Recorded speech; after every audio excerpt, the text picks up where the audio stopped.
వెనుదిరిగి వెళ్ళిపోవాల్సిందే. ఇటువంటి పరిస్థితుల నుంచి కనీసం అక్కడ డిపాజిట్ కూడా దక్కించుకోలేకపోయింది.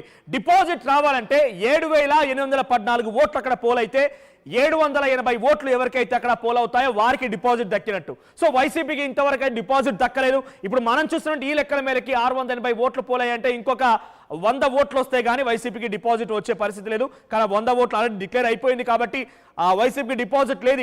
ఇక ఒంటిమిట్టలో అయినా కనీసం డిపాజిట్ దక్కించుకుంటుందానంటే 20,681 ఓట్లాడ పోలయ్యాయి. సో ఇక్కడ కూడా డిపాజిట్ రావాలంటే ఇంచుమించుగా 2,000 పైచిలకు ఓట్లు రావాలి. 2,100 ఆ స్థాయిలో ఓట్లు వస్తే వాళ్ళకి డిపాజిట్ వస్తుంది. కానీ ఇక్కడ పరిస్థితి చూస్తే మొదటి రౌండ్ పూర్తయ్యేసరికి వైసీపీకి 1,423 ఓట్లు పోలయ్యాయి. టీడీపీకి 5,806 ఓట్లు పోలయ్యాయి.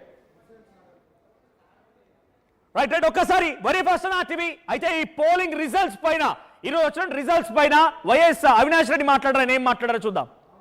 జరుగుతా ఉన్న దొంగ ఓట్ల లెక్కింపు ప్రక్రియ మరి ఈరోజు ఈనాడు పత్రిక ఒకసారి ఉదయాన్నే చూస్తే వారు రాసిన టైటిల్స్ సబ్ టైటిల్స్ ఒకసారి చూస్తే ఉత్కంఠకు పడనున్న తెర అంట, నువ్వా నేనా అంట. లోకేష్ గారి స్టేట్మెంట్, ప్రజాస్వామ్యం నిలబడింది అంట. ఎవరిని నమ్మించడానికి ఈ మాదిరి రాతలు రాస్తా ఉన్నారు?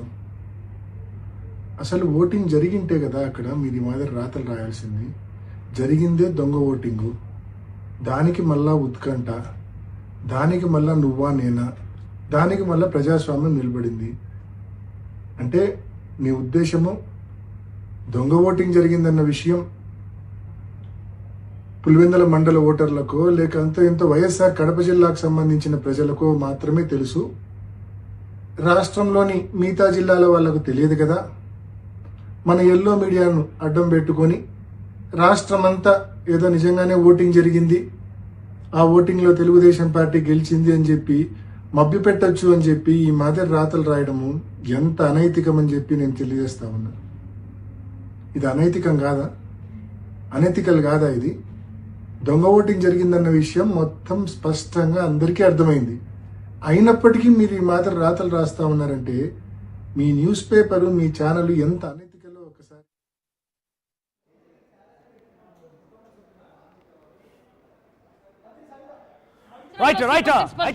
రాష్ట్రంలో జరుగుతున్న అనేక సంక్షేమ పథకాలతో పాటు ఒక పక్క కడప రాష్ట్ర వ్యాప్తంగా అభివృద్ధి జరుగుతుంది. మరి కడపలో కూడా ముఖ్యమంత్రి గారు వచ్చినప్పుడు ప్రతిసారి వరాలు కల్పించడం, పులివెందలు కూడా మేము అభివృద్ధి చేశాం. ప్రజలకు కూడా అర్థమైపోయింది జగన్మోహన్ రెడ్డి గారు అధికారం కోసం తన కుటుంబ సభ్యుల్ని హతమారుస్తారు. సొంత చెల్లి పరిస్థితి, తల్లి పరిస్థితి, సునీతమ్మ గారి పరిస్థితి తెలుసు. మరి అదేవిధంగా పులివెందుల ప్రజల కోసం ఏ రోజు అసెంబ్లీకి వచ్చి పులివెందుల ఎమ్మెల్యే గారు మాట్లాడలేదన్న విషయాన్ని కూడా ప్రజలకు అర్థమైపోయింది. ప్రజలు నమ్మకంతో ఈ మంచి ప్రభుత్వానికి సహకరించి ఎన్డీఏ కూటమి అయితేనే ఈ రాష్ట్రం బాగుపడుతుంది, మా పులివెందులు కూడా బాగుపడుతుందని సంపూర్ణ నమ్మకంతో ఈరోజు ఓటేసి అఖండ మెజార్టీతో ఈరోజు గెలిపించారు. అంటే జగన్మోహన్ రెడ్డి గారికి నామినేషన్లు వేయడమే ప్రజాస్వామ్యబద్ధం. ఎందుకంటే ఒంటిమిట్టలో 11 నామినేషన్లు పడ్డాయి, మరి పులివెందుల జెడ్పీటీసీకి 11 నామినేషన్లు పడ్డాయి. అక్కడే మేము ప్రజాస్వామ్యబద్ధంగా ఎన్నికలు జరుపుతున్నాం అనేది ప్రజలకు ఒక నమ్మకాన్ని కుదిరిచ్చాం. మరి ఈరోజు ఒక సాక్షి ఛానల్లో తప్ప ఏ ఛానల్లో చూసినా ప్రజాస్వామ్యబద్ధంగా ఎన్నికలు జరిగాయి. ప్రజలు చాలా ఆనందంగా ఉన్నారు. ఎందుకంటే వాళ్ళు కోరుకున్న విధంగా ఈరోజు మెజార్టీ తెచ్చినందుకు కూడా ప్రజలకు మరి కార్యకర్తలకు అదేవిధంగా సమిష్టిగా ఈరోజు ఎన్డీఏ కూటమి నాయకులు సమిష్టిగా ఈరోజు మేమందరం పనిచేసాం. వారికి కూడా ప్రత్యేకతమైన ధన్యవాదాలు తెలియజేస్తూ మరి ఇందాక రాంప్రసాద్ రెడ్డి గారు చెప్పినట్లు మరి చంద్రబాబు నాయుడు గారికి, లోకేష్ బాబు గారికి ఇది ఒక గిఫ్ట్ అనే విషయం తెలియజేస్తున్నాం. దగ్గరలో కడప స్వీప్ అవుతుందన్న విషయాన్ని కూడా తెలియజేస్తున్నాం. అంతేకాకుండా మరి ఇక్కడ బీటెక్ రవి గారు మరి నిన్నటి రోజున బీటెక్ రవి గారిని ఏ విధంగా అవమానపరిచారో కూడా మనం చూసాం. పెద్దలంటే గౌరవం లేదు జగన్మోహన్ రెడ్డి గారికి, మరి చంద్రబాబు నాయుడు గారు అంటే గౌరవం లేదు. ముసలాయన అంటారు. వాళ్ళ పార్టీలో ఎంతమంది ముసలి వాళ్ళతో రాజకీయం చేసిస్తున్నారు. మరి ఎలాంటి వారు కావాలి? కూనీకోరులే కావాలా, గొడ్డలతో చంపే వాళ్ళే కావాలా, బెదిరించే వాళ్ళే కావాలి జగన్మోహన్ రెడ్డి గారికి?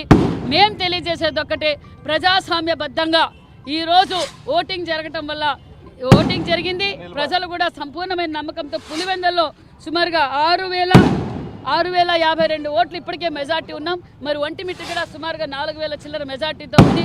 2 భారీ మెజార్టీతో మేము గెలిచినందుకు కూడా మరి ప్రతి ఒక్కరికి పులివెందల ఒంటిమిట్ట నాయకులకు మరి ఇక్కడ సహకరించిన మరి జమ్మలమడుగు ఎమ్మెల్యే గారు కావచ్చు, చైతన్య రెడ్డి గారు, భూపేష్, మరి వాసు గారు, ఒక పక్క మాధవి